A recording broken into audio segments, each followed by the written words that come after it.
എല്ലാവർക്കും നമസ്കാരം. എൻ്റെ പേര് ഋഷി. ഞാൻ ഭാരതീയ വിദ്യാനികേതൻ പൂർവ്വ വിദ്യാർത്ഥി സംസ്ഥാന സംയോജകനാണ്.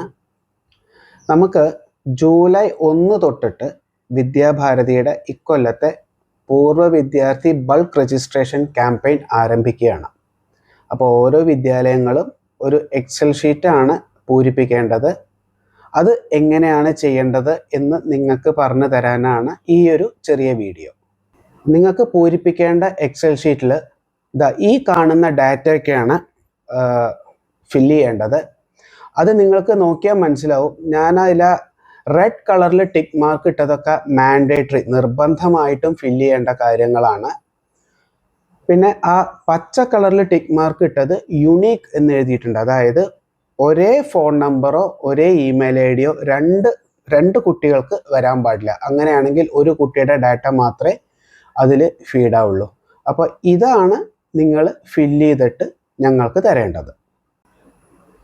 വിദ്യാഭാരതിയുടെ നിയമം അനുസരിച്ചിട്ട് മിനിമം 10ാം ക്ലാസ്സെങ്കിലും പാസ്സായ കുട്ടികളുടെ പേരാണ് ഈ അലുമിനി രജിസ്ട്രേഷൻ ഫോമിൽ ഫില്ല് ചെയ്യേണ്ടത്. അപ്പോൾ +2 വരെയുള്ള സ്കൂളുകാരെന്താ ചെയ്യേണ്ടതെന്ന് വെച്ച് കഴിഞ്ഞാൽ 2026, 25, 24 ഈ 3 കൊല്ലങ്ങളിലെങ്കിലും മിനിമം, അതിൽ കൂടുതൽ നിങ്ങൾക്ക് തരാൻ സാധിച്ചാൽ വളരെ നന്ന്, മിനിമം ഈ ഒരു 3 കൊല്ലത്തെങ്കിലും +2-ൽ പാസ്സായ കുട്ടികളുടെ ഡാറ്റ ഈ എക്സൽ ഷീറ്റിൽ ഫില്ല് ചെയ്ത് തരണം. കൂടാതെ 10ാം ക്ലാസ്സിൽ TC മേടിച്ച് വേറെ സ്കൂളുകളിലേക്ക് പോയവരുണ്ടെങ്കിൽ അവരുടെയും കൂടെ പേര് ഇതിൽ തരണം.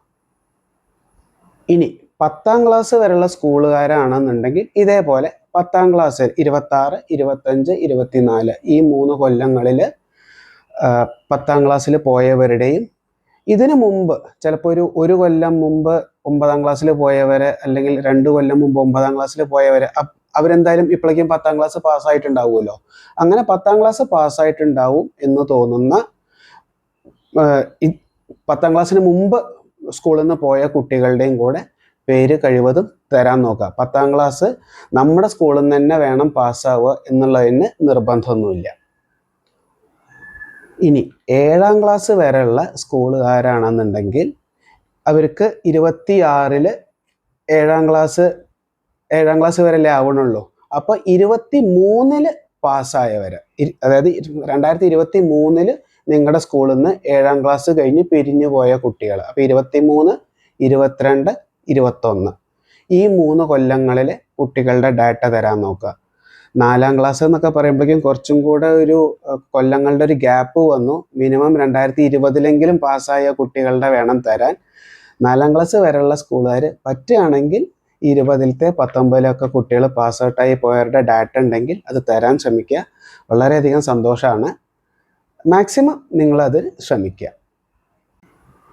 ഇനി എല്ലാ സ്കൂളുകാരും ഇക്കൊല്ലം തൊട്ട് ഈ ഒരു എക്സൽ ഷീറ്റ് മെയിൻറ്റെയിൻ ചെയ്യാൻ സദാ റെഡി ആയിട്ടിരിക്കുക.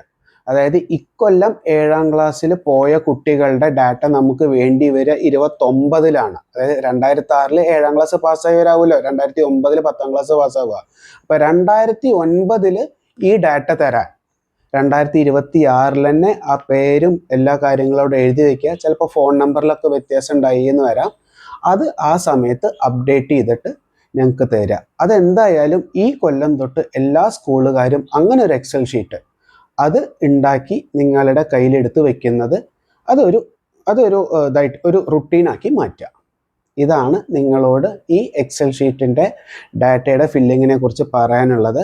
എന്തെങ്കിലും സംശയം ഉണ്ടെങ്കിൽ നിങ്ങൾക്ക് എന്നെ നേരിട്ട് വിളിക്കാവുന്നതാണ്. ഞാൻ എൻ്റെ ഫോൺ നമ്പർ താഴെ എഴുതാം.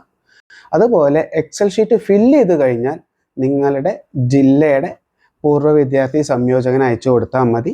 അവർ എനിക്കോ അല്ലെങ്കിൽ നേരിട്ട് വിദ്യാഭാരതിയുടെ അലുമിനി പോർട്ടലിനോ അയച്ചു കൊടുക്കുന്നതാണ്. താങ്ക്സ്.